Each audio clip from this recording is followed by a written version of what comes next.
Bonjour. Nous allons donc aujourd'hui aborder la question, peut-être c'est pour cela que vous êtes venus si nombreusement, de la statue de Yahvé, mais auparavant, j'aimerais terminer un peu avec ce parcours qui voulait vous montrer comment, durant le 9e et surtout 8e siècle, Yahvé a en effet occupé le terrain qui traditionnellement était occupé par d'autres divinités. Nous l'avons vu avec El, nous l'avons vu aussi avec les traits du dieu solaire qui ont été aussi transférés sur Yahvé.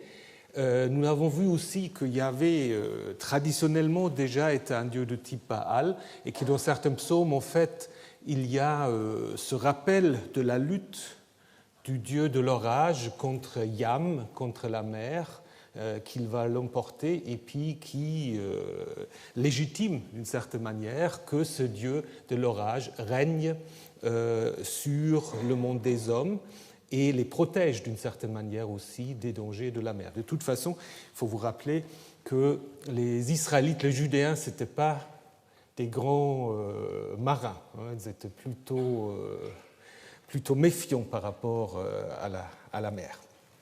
Et un dernier domaine où Yahvé n'était pas toujours le Dieu souverain, et c'est le domaine de la mort. Comme Baal à Ugarit, Yahvé doit apparemment aussi, non pas seulement se battre contre Yam, mais d'une certaine manière aussi emporter la victoire contre la mort. En hébreu, on désigne le séjour des morts par un nom que vous connaissez peut-être, Sheol. Alors parfois on parle du Sheol, le Sheol, mais il faut tout de suite vous dire que c'est un mot qui en hébreu ne prend jamais l'article. Donc c'est traité en fait comme un nom propre. Donc si on traduit par l'enfer, c'est déjà une interprétation. Mais c'est comme Hadès, le Hadès, et comme d'ailleurs à Ugarit aussi, Mot, Motu, désigne le Dieu qui règne aux enfers, mais après désigne aussi la mort. Alors le mot Sheol, nous l'avons une seule fois en dehors de la Bible, mais justement aussi dans un contexte judéen, à savoir dans les textes d'Éléphantine, dont je vous parlerai encore dans d'autres circonstances, où en effet nous avons toute une documentation des Judéens qui se sont retrouvés sur cette île dans le Nil, et où en effet on a cette promesse, tes os ne descendront pas dans Sheol. Alors que signifie Sheol ? La racine fait penser parfois à Sha'al, Sha'al qui veut dire demander, comme Shaoul, mais est-ce que ça a un lien ? Certains ont voulu faire un lien avec le fait qu'on peut interroger les morts, d'autres ont cherché des divinités acadiens, mais je me suis renseigné auprès du professeur Durand qui m'a dit que ça c'est des spéculations vaines, donc il n'y a pas tellement de parallèles très clairs. Donc pour le moment, il faut laisser la question ouverte. Si quelqu'un cherche un sujet de thèse, voilà un bon sujet. Ce qu'on peut dire, c'est une divinité ou une personnification des enfers. Donc ça, je pense, c'est très clair, déjà par le fait qu'il ne porte pas l'article. Et ce qu'on va aussi, quand vous lisez les textes bibliques, où c'est Sheol, on descend dans Sheol, tout le monde doit y descendre, donc ça c'est clair. Tout le monde doit y descendre, il n'y a pas d'exception.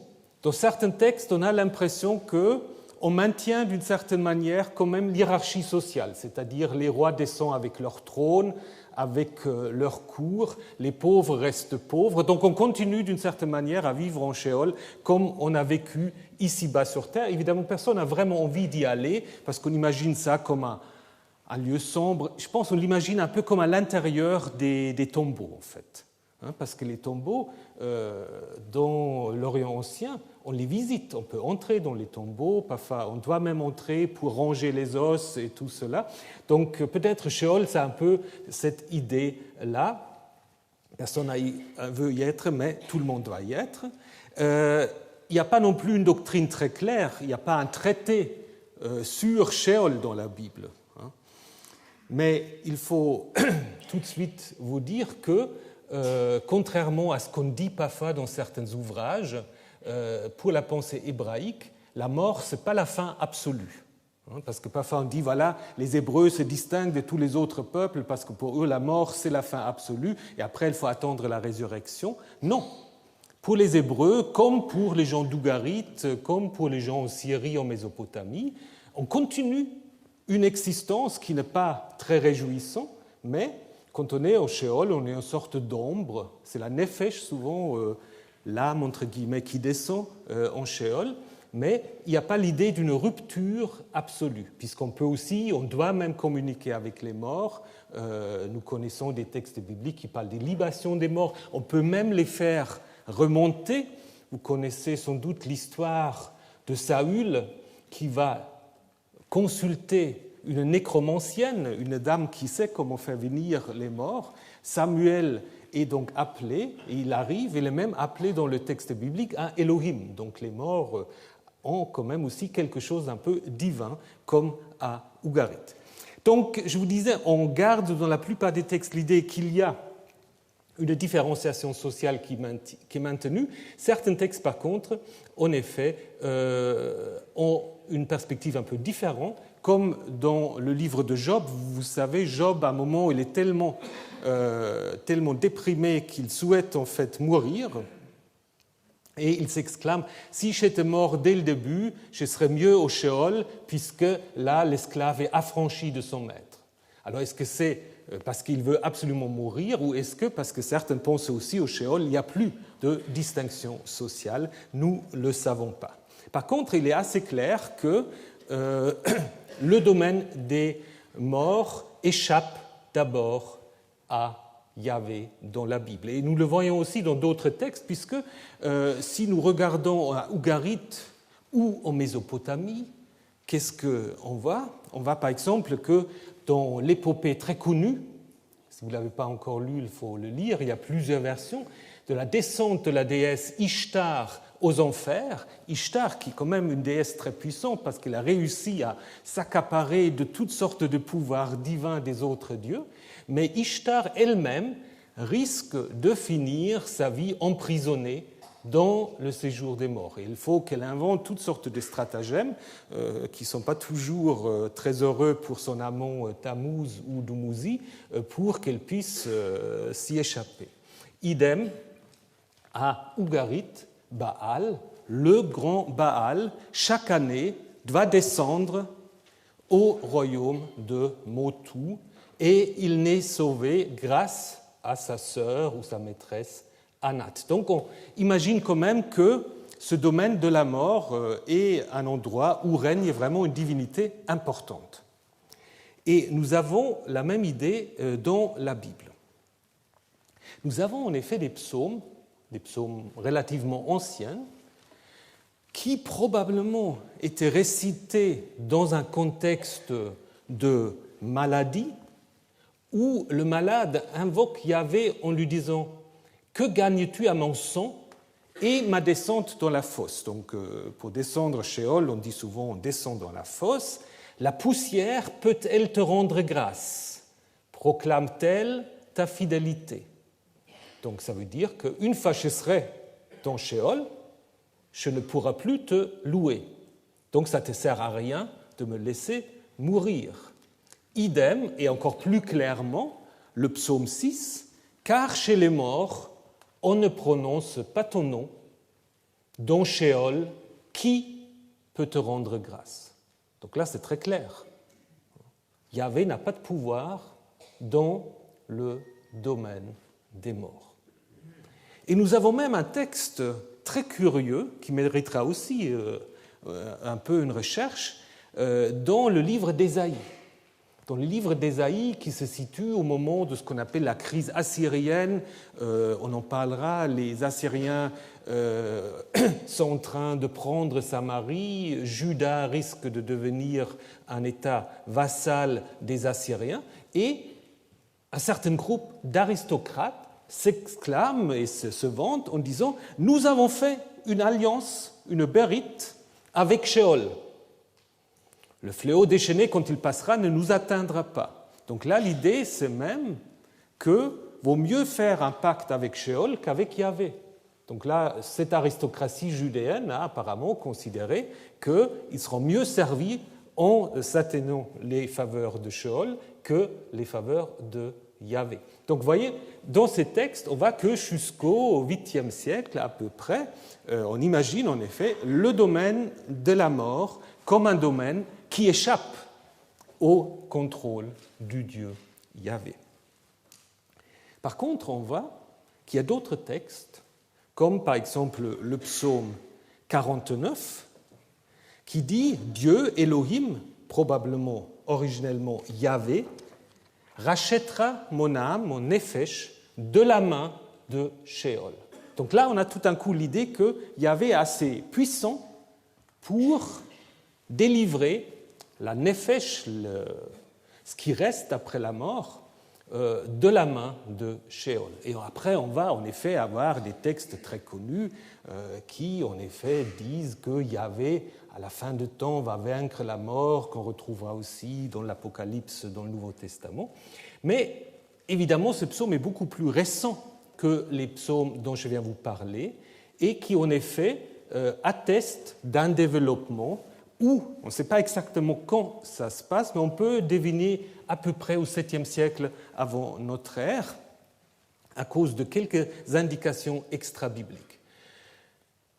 Vous savez que les tombeaux étaient, comme aujourd'hui d'ailleurs, très convoités.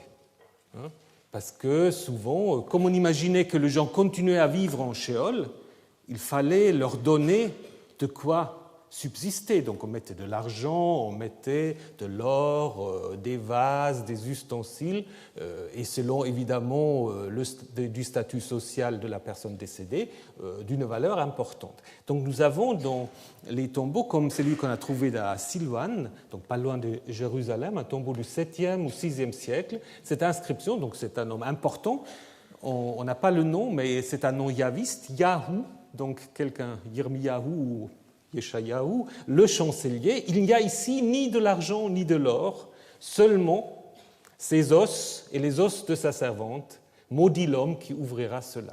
Donc en fait, quelle est la fonction de ces inscriptions?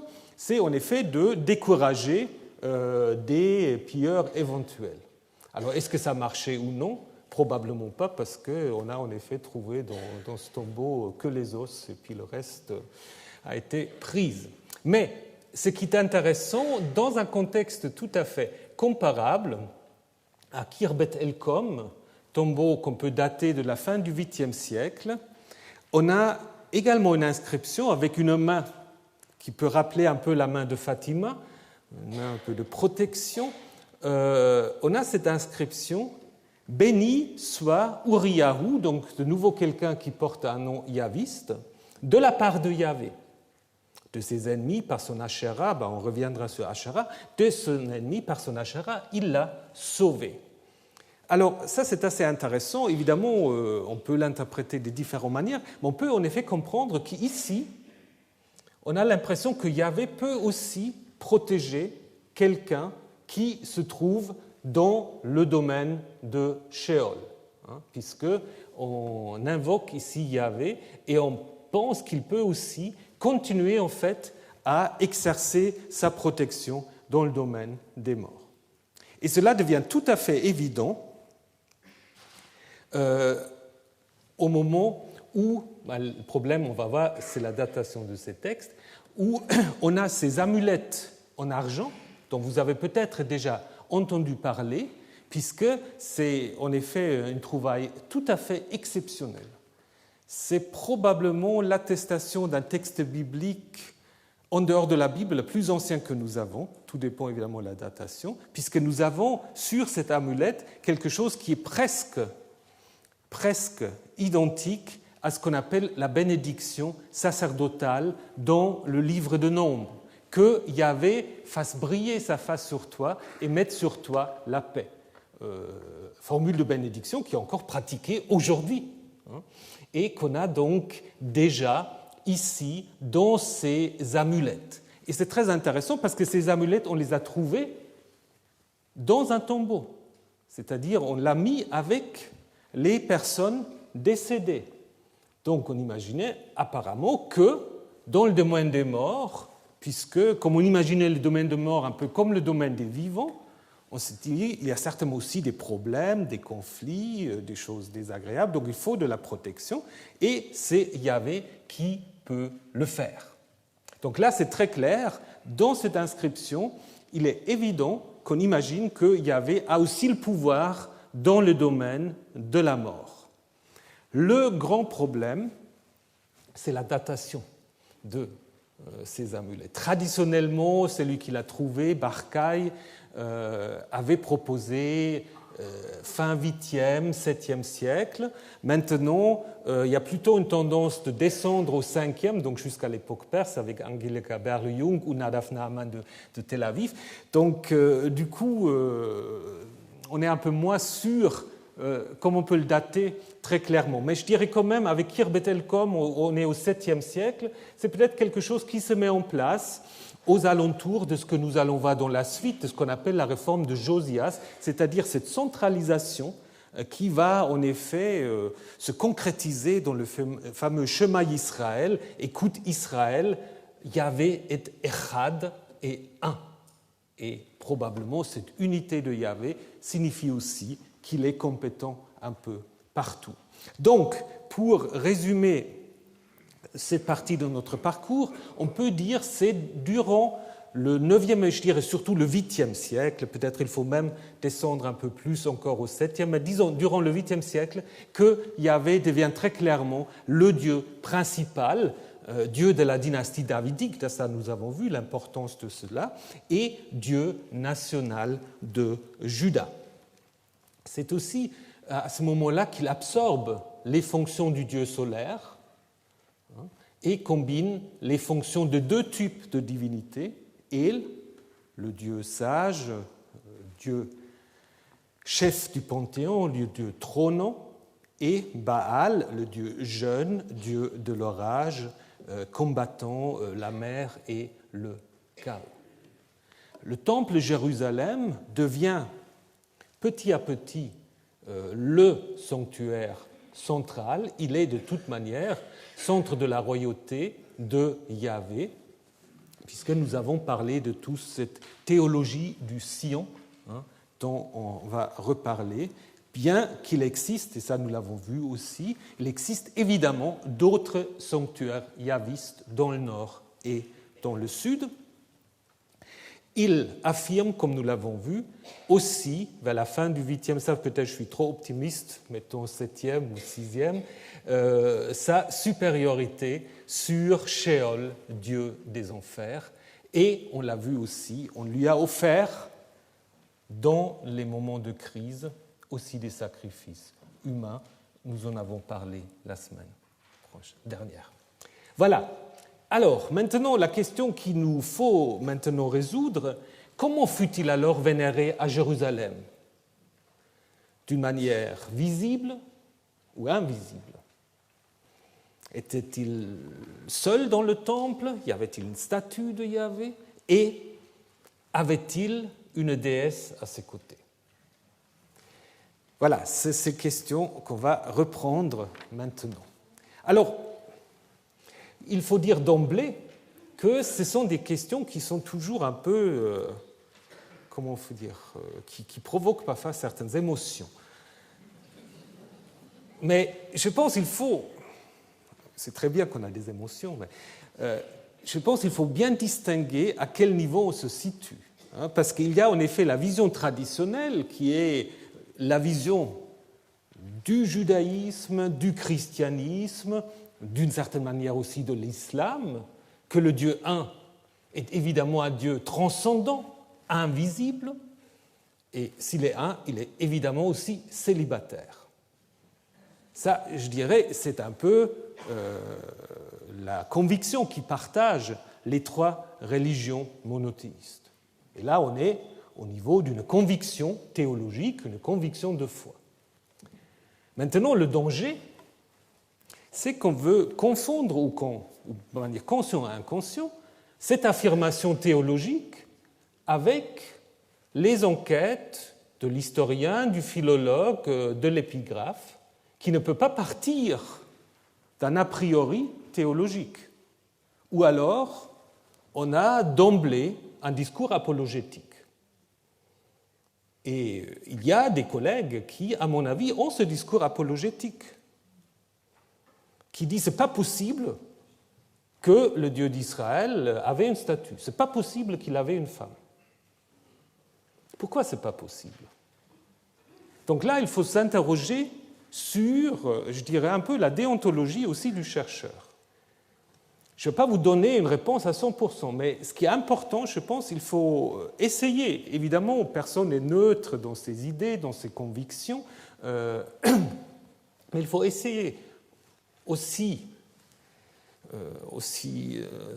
comment dire, oui, il faut essayer le plus possible de distinguer un peu ses propres convictions et la recherche sur l'origine de ces textes, parce que tout le monde accepte que le judaïsme n'est pas tombé du ciel, qu'il s'est développé lentement. Donc à ce moment-là, il faut aussi accepter d'une certaine manière que la vision qu'on avait du Dieu Yahvé s'est en effet transformée, nous l'avons déjà vu à l'aide d'autres exemples, s'est en effet transformée à travers des siècles. Donc, commençons avec la question des représentations de Yahvé. Alors, pour ce qui concerne le nord, Israël, là, je dirais, il y a moins de problèmes, puisque les auteurs bibliques, les rédacteurs bibliques, vous vous souvenez, considèrent quand même que le nord, Israël, Samarie, ancêtre des Samaritains, c'est le mauvais Israël, d'une certaine manière. Ce n'est pas la légitimité, ce n'est pas le vrai Israël. La perspective de la Bible, je vous l'ai dit, c'est une perspective sudiste. Donc, en ce qui concerne le Nord, on n'a pas tellement caché en fait le fait qu'il y avait des images de Yahvé. Parce qu'on considérait que le culte Yahvé dans le Nord, de toute façon, c'est un culte syncrétiste, illégitime, et on parle d'emblée, dans le livre des rois, rappelle du péché de Jéroboam. Alors, quel est ce péché de Jéroboam? C'est d'avoir établi un taureau, des taureaux dans les sanctuaires de Bethel.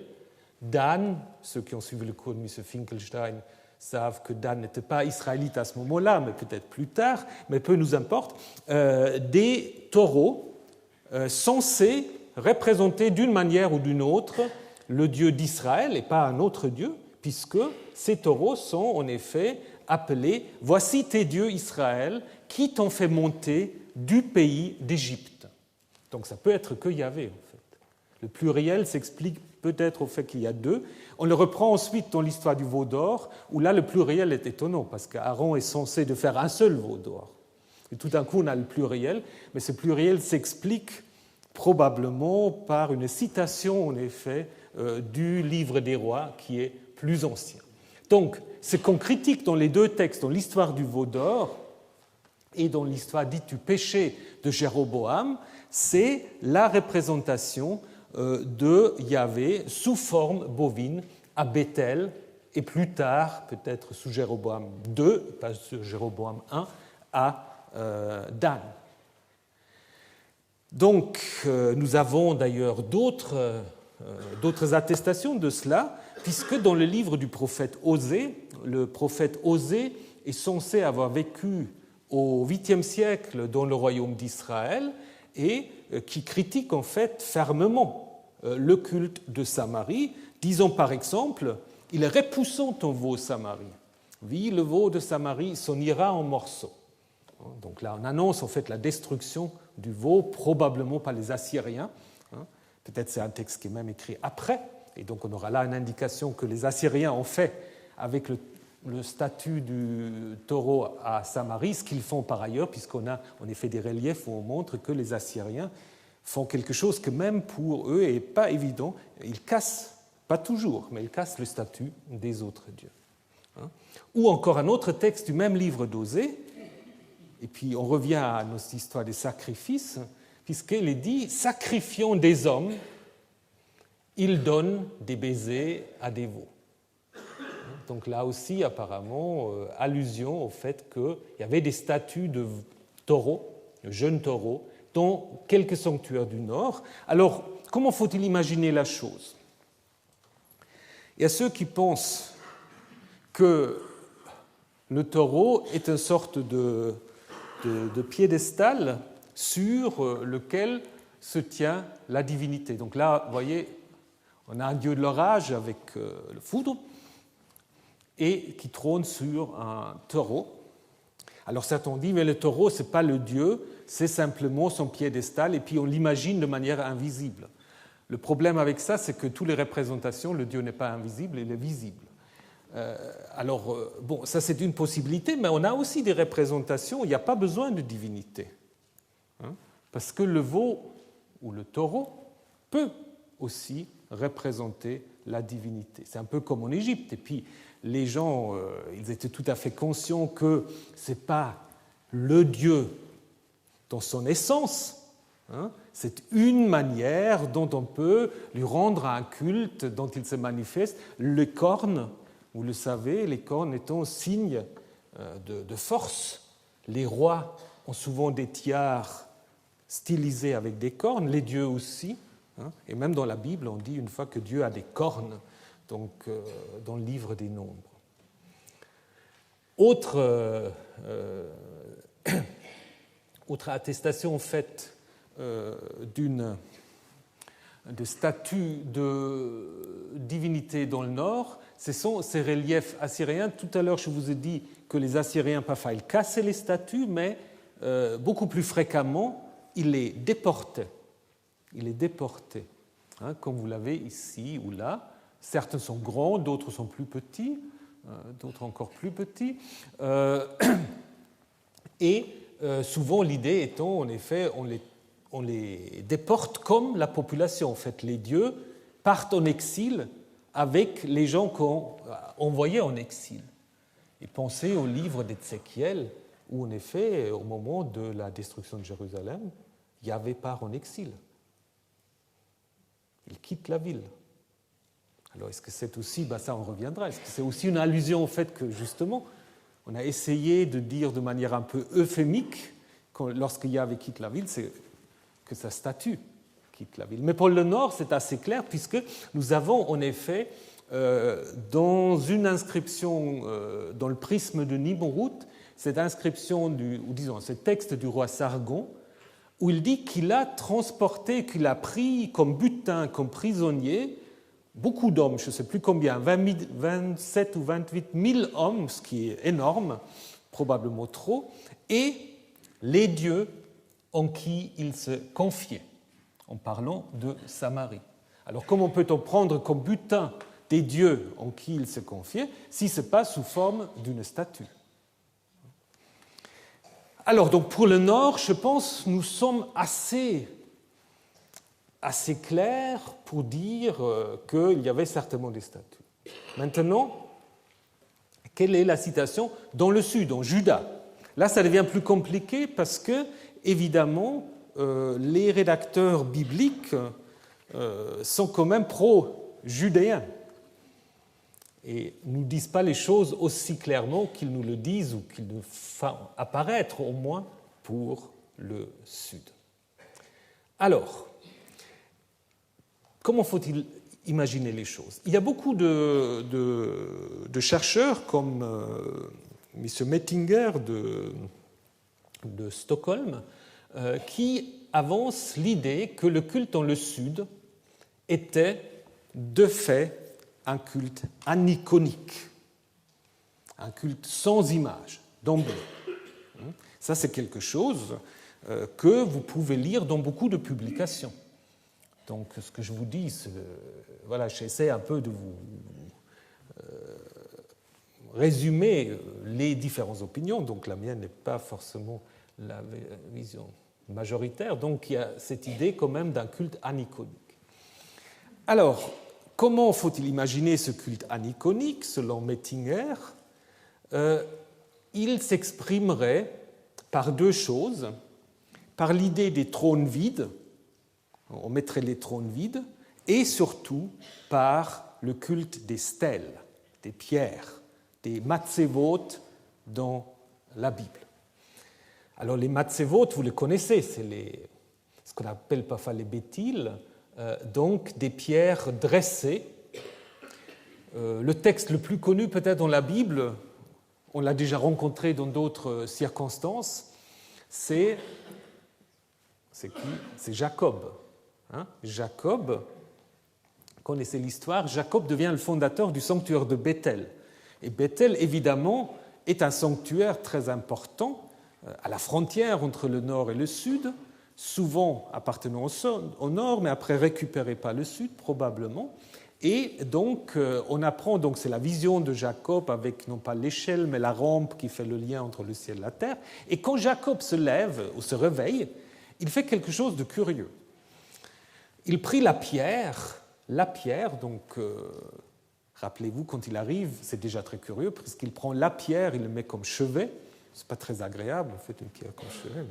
Donc il prend la pierre dont il avait fait son chevet, la dressa comme une stèle, matseva, natsav, être érigée, être placée, et versa de l'huile sur son sommet. Donc c'est clair, c'est quelque chose de cultuel. Et ensuite, à la fin de ce récit, Jacob s'exclame en disant « Cette pierre que j'ai dressée comme une matseva sera la maison de Dieu. Beth Elohim. » Donc évidemment, c'est un jeu de mots pour expliquer le nom de Beth El, puisqu'on veut éviter El et on ne remplace pas Elohim. Mais en même temps, ça nous montre que cette stèle a quelque chose à voir. Ce n'est pas simplement une stèle commémorative, c'est quelque chose qui présente d'une manière ou d'une autre la présence du Dieu Yahvé qui s'est révélé à Jacob. Alors, quand on regarde dans la Bible, les matzevot, là vous avez, si vous allez à Gézer, on les a un peu ramassés, tous mis un peu ensemble, avec des tailles assez différentes, ça va de 3 mètres à 1,50 mètre. Donc, quand vous regardez un peu dans la Bible, vous faites des statistiques, vous voyez qu'on peut distinguer peut-être 4 fonctions par rapport à ces stèles. Ils sont toujours appelés dans la Bible matseva. C'est d'abord des stèles qu'on érige à la mort de quelqu'un. Donc il y a une fonction funéraire, peut-être liée quand même aussi avec un culte des morts, parce que à la suite de la mort de Rachel, Jacob érige une stèle, une matseva. Absalom, le fils de David qui n'a pas de descendant, il s'érige une stèle commémorative pour lui, en disant « mais quand je serai mort, personne ne me mettra une stèle, donc je le fais moi-même ». Donc là, c'est en lien avec le culte de mort. Après, il y a des stèles apparemment aussi commémoratives, puisque après la conclusion de l'alliance au Sinaï, Moïse dresse 12 stèles symbolisant les 12 tribus d'Israël. Idem, après la traversée du Jourdain, en Josué 3, on met aussi 12 stèles dans le Jourdain, rappelant la traversée des 12 tribus. Donc là, on voit très bien, il y a une fonction de commémoration, mais aussi peut-être quand même aussi une fonction symbolique, puisque pour chaque tribu, une stèle, chaque stèle représente une tribu. Et finalement, apparemment, là aussi une sorte de fonction quasi juridique, puisque en Genèse 31, il y a ce conflit territorial entre Jacob et son oncle Laban. Finalement, ils se mettent d'accord, et pour marquer le territoire d'un chacun, on fait alliance et on dresse une matseva. Et finalement, une fonction cultuelle de ce qu'on va appeler Béthil. En fait, le mot Béthil vient simplement de Beth El. C'est la transcription grecque simplement de Beth El, Béthil. Maintenant, il faut se poser la question, donc on voit en effet que, je pense, on ne peut pas ramener ces stèles dressées à une seule fonction. Ils ont plusieurs fonctions. Deuxième remarque ou deuxième question qu'il faut se poser en ce qui concerne les stèles ayant une fonction cultuelle, est-ce que les stèles sont vraiment aniconiques ? Qu'est-ce que ça veut dire? Parce qu'on a souvent opposé le culte aniconique au culte iconique des sédentaires, et en disant que le culte aniconique, c'était le culte des anciens nomades, et le culte iconique serait le culte des sédentaires. On a aussi parfois dit qu'il y a une différence entre l'Est et l'Ouest. L'Est sera iconique, l'Ouest sera aniconique. Mais tout cela, c'est bien dans la théorie, mais ça ne fonctionne pas tellement dans la réalité. D'abord, si vous lisez le livre très important de Jean-Marie Durand, qui a beaucoup travaillé sur les pierres sacrées, il a montré que déjà à Marie, au deuxième millénaire, on a à la fois des statues et des bétiles. Ça se côtoie, ce n'est pas considéré comme étant en opposition. Et ce qui est très intéressant, c'est que la stèle dressée à Marie s'appelle Sicanum. Alors bon, tout un débat si c'est une racine qui veut simplement aussi dire comme Matseba, placé, mais ce qui est plus intéressant, à Assur, après, on va l'appeler Tsalmou. Et Tsalmou, pour ceux qui savent l'hébreu, Tselem dans la Bible, ce n'est pas la Matseva. Tselem, c'est la statue. Donc un mot qui est utilisé là comme une pierre dressée apparaît ensuite en hébreu comme statue. Donc apparemment, on n'a pas forcément fait une très grande distinction. Et puis, il y a quand même la question jusqu'à où on peut dire que une stèle dressée est aniconique. Déjà, on voit quelque chose, on voit la stèle. Et puis, il y a des stèles, comme celle-là. Alors, est-ce qu'on peut dire qu'elle est aniconique? C'est une stèle gravée représentant très clairement les attributs sexuels d'une femme. Une déesse probablement trouvée à Marie. À Arad, donc en Judée, on a trouvé 2 matsevot, mais sur les matsevot, on a trouvé des traces de peinture. Alors, est-ce qu'il y avait quelque chose qui était peint là-dessus? Ou regardez encore à Petra, Tushara. Ce n'est pas une stèle aniconique. C'est une stèle qui représente très clairement la divinité. Donc, je pense déjà dire que le culte des stèles doit être opposé, doit être un symbole d'un culte aniconique contrairement aux statues, c'est déjà quelque chose de très trompeur. On voit, si on prend le dossier biblique, que la Matseva, dans ses fonctions cultuelles, doit en effet présenter d'une manière ou d'une autre le dieu Yahvé. Déjà dans le sanctuaire de Arad, bon là il y a encore la question des 2 stèles. Pourquoi est-ce qu'on en a 2? Est-ce qu'il y avait Yahvé seul ou Yahvé et quelqu'un d'autre? Ou est-ce que c'était l'ancienne stèle et la nouvelle qui l'a remplacée?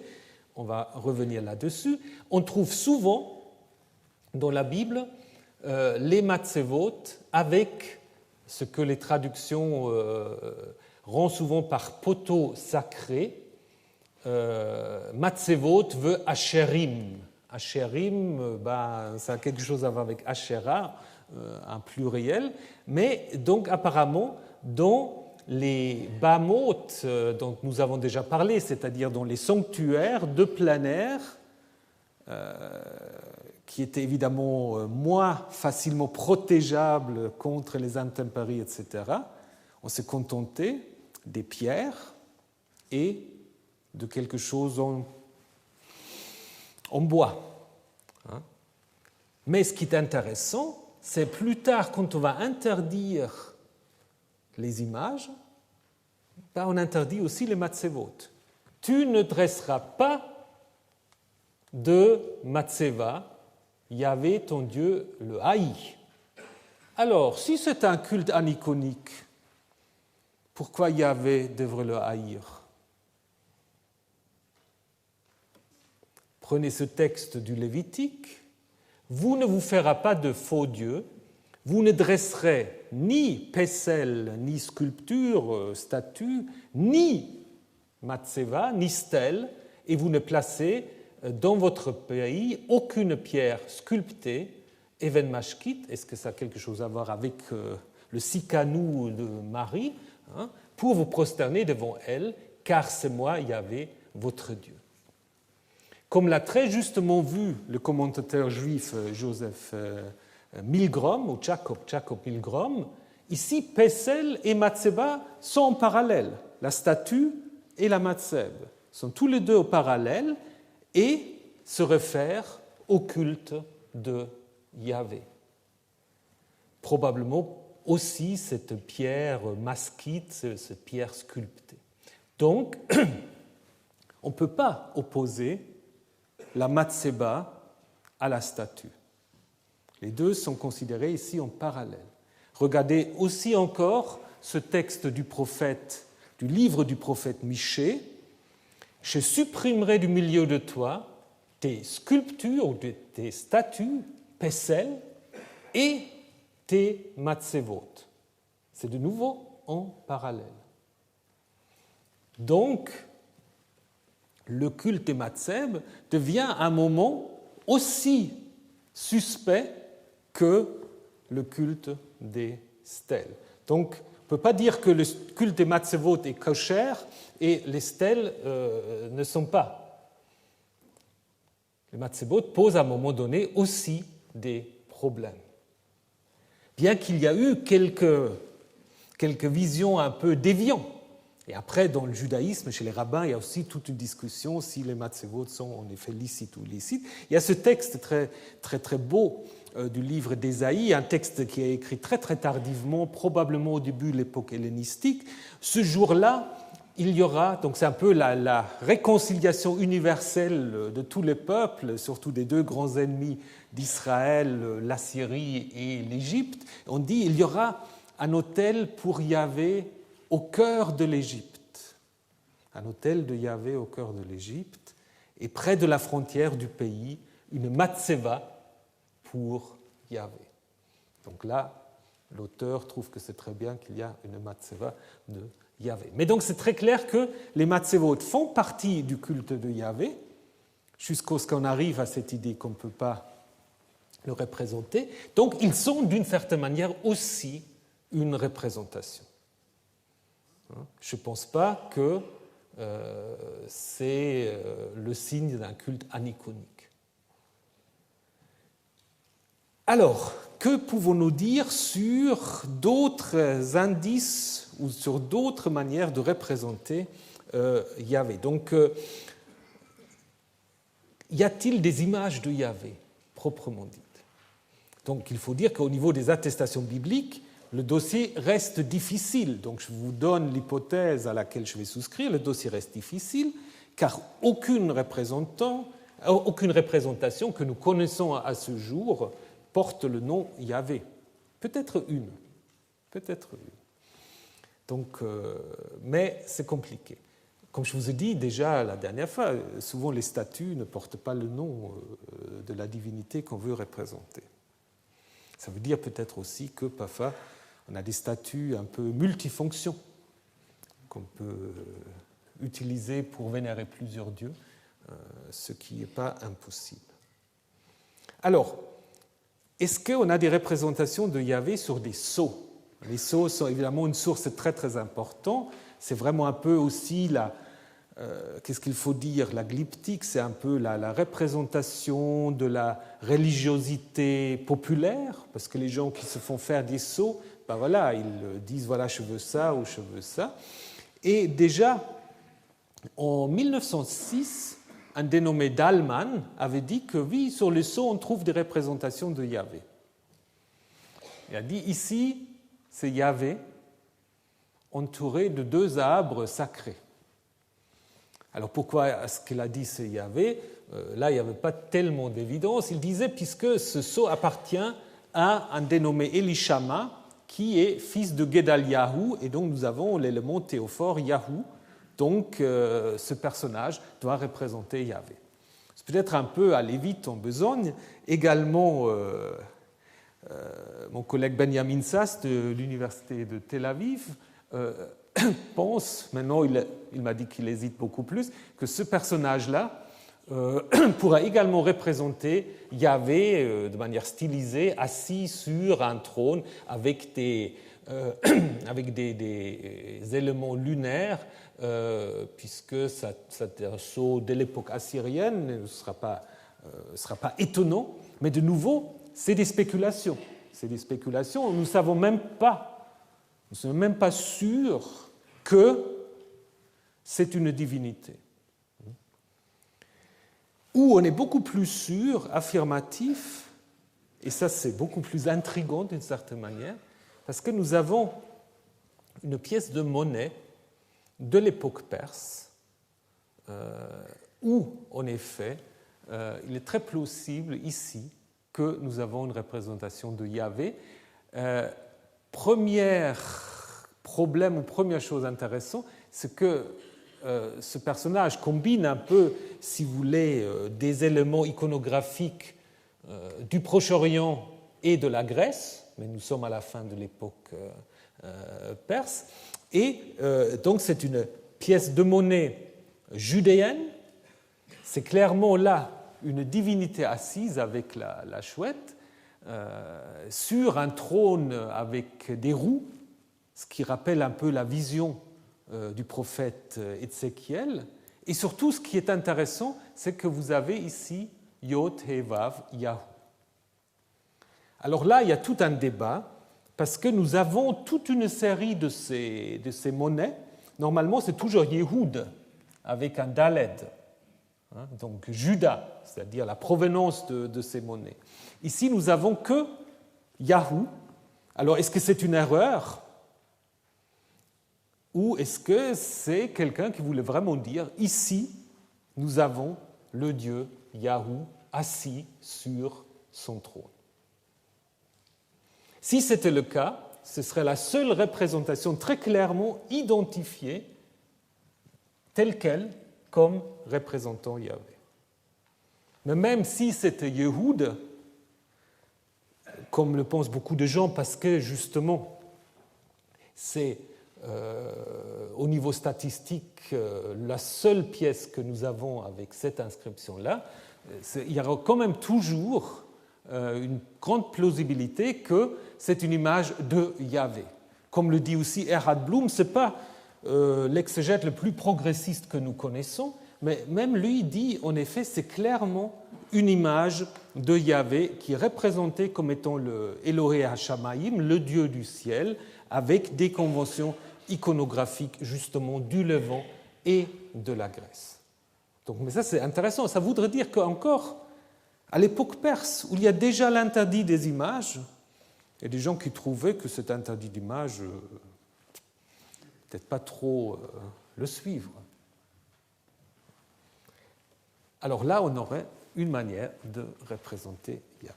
Maintenant, passons donc au dossier biblique. Ça, c'est un peu le dossier extra-biblique, les sceaux que nous avons. À part cette représentation-là, le dossier reste ouvert.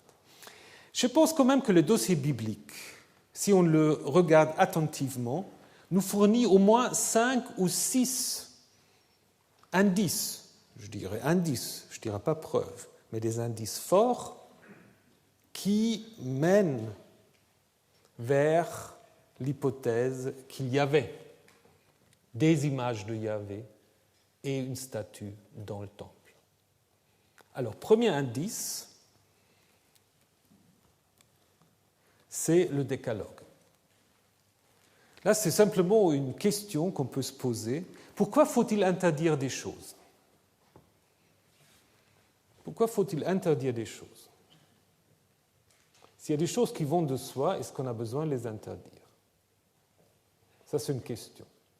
Le décalogue, en fait, vous savez qu'on a 2 versions du décalogue, dans le livre de l'Exode et dans le livre du Deutéronome. Le décalogue, je ne sais pas si vous voyez un peu ce qu'il y a dedans, il y a 2 grandes parties. La première partie, et puis la deuxième qui va très vite, tu ne tueras pas, tu ne commettras pas d'adultère, tu diras pas de faux témoignages, etc. Là, il n'y a que des interdits qu'on n'a pas besoin de motiver. Dans la première partie, il y a des choses comme tu respecteras les jours du Shabbat. Mais là, il faut motiver, il faut expliquer pourquoi.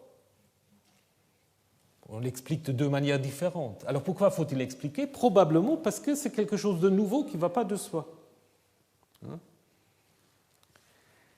Et donc le décalogue, à mon avis, justement, peut se comprendre comme une sorte de condensé, de résumé des grands piliers du judaïsme naissant, dont la deuxième partie avec en effet une table éthique assez traditionnelle que Israël partage, ou que le judaïsme partage avec, je dirais, quasiment l'ensemble de l'humanité, mais au moins des gens du Proche-Orient ancien.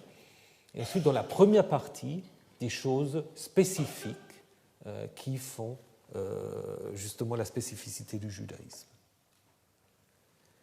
Et quand on regarde l'interdit de l'image, qui justement se trouve en ouverture, « Je suis le Seigneur ton Dieu qui t'a fait sortir d'Égypte », tu ne feras pas, tu n'auras pas, il n'y aura pas pour toi d'autres dieux contre ma face.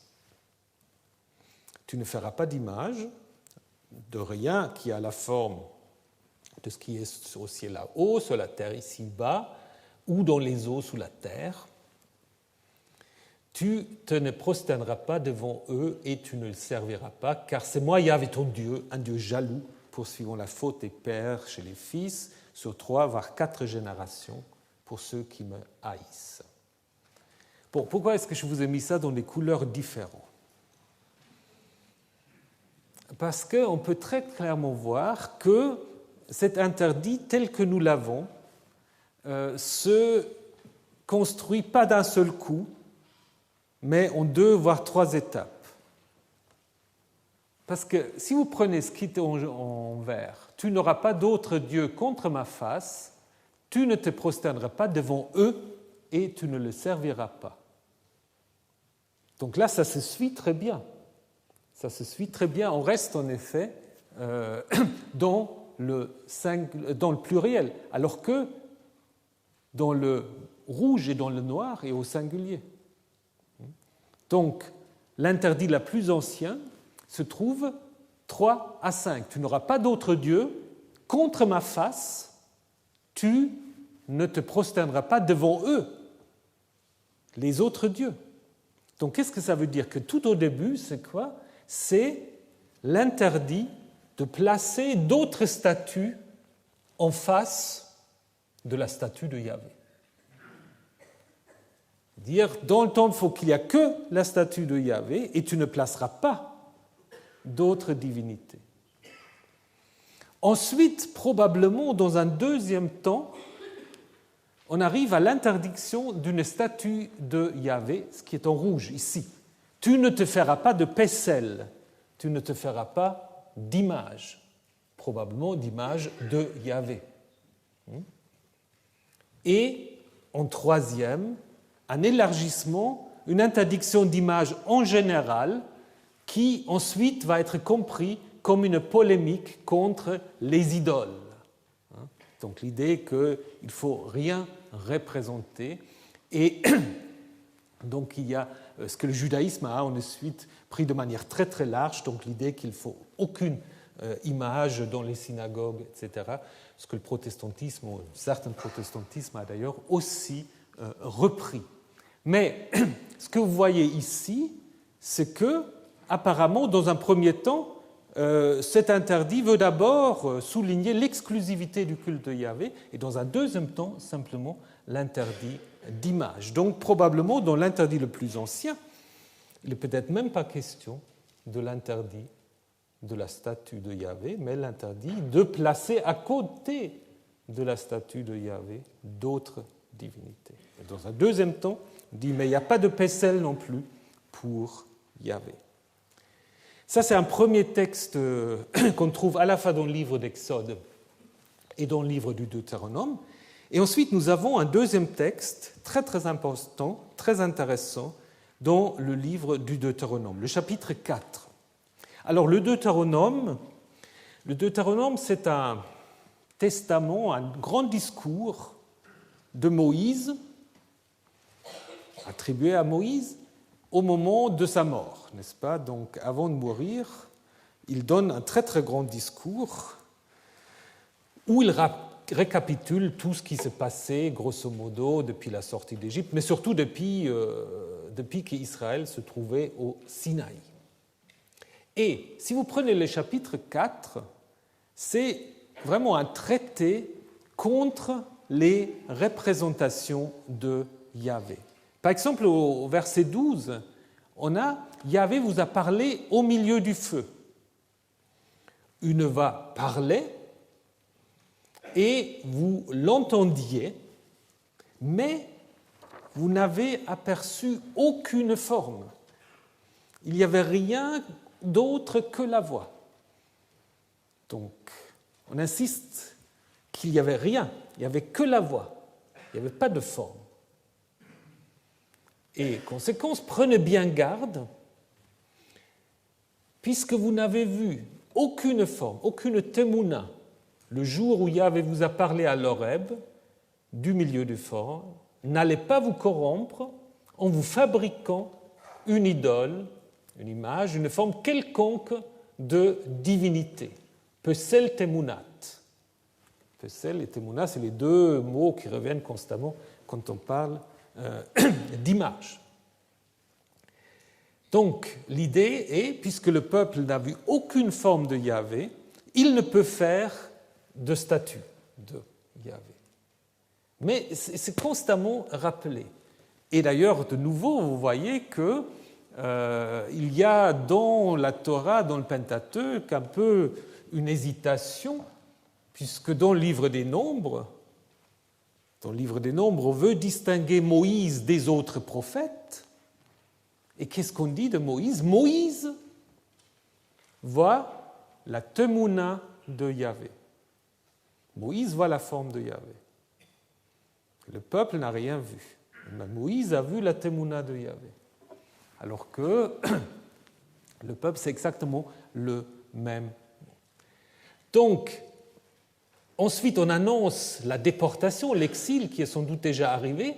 Si vous vous corrompez en vous fabriquant une statue, donc on imagine que le peuple va se corrompre et se fabriquer une statue, une forme quelconque, pesel temunat kol. Si vous faites ce qui est mal aux yeux de Yahvé, au point de l'offenser, alors j'en prends à témoin aujourd'hui contre vous le ciel et la terre, vous disparaîtrez aussitôt du pays dont vous allez prendre possession en passant le Jourdain, vous n'y prolongerez pas vos jours. Vous serez totalement exterminés. Alors qu'est-ce que ça veut dire? Donc il faut toujours vous mettre dans la situation fictive du Deutéronome. Le Deutéronome se présente donc comme le discours de Moïse avant que le peuple entre dans le pays, mais c'est un texte qui est écrit après la destruction du temple et après l'exil, ce chapitre 4. Et donc on annonce quelque chose qui s'est déjà passé, à savoir la déportation du pays, et on dit cela arrivera si vous faites une image de Yahvé.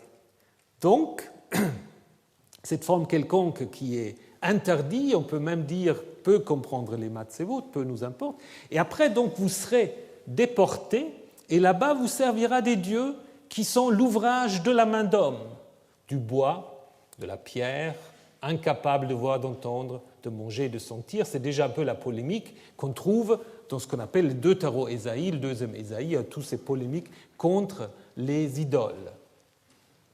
Mais donc ici, c'est très clair, me semble-t-il. Ici, l'auteur de ce texte dit très clairement que la catastrophe et la destruction de Jérusalem sont arrivées à cause d'une ou des statues de Yahvé.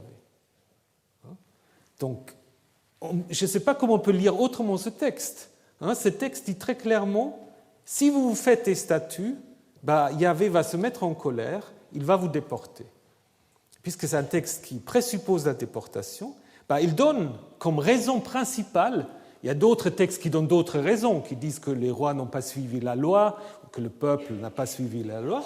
Ici, toute la loi, en fait, se trouve condensée dans cet interdit de se faire une statue de Yahvé. Donc je pense que là, on a un premier indice important dans le Décalogue et dans ce chapitre 4, cet interdit massif d'images ne prend sens que s'il y avait des images ou qu'il y avait des gens qui voulaient refaire peut-être une image de Yahvé.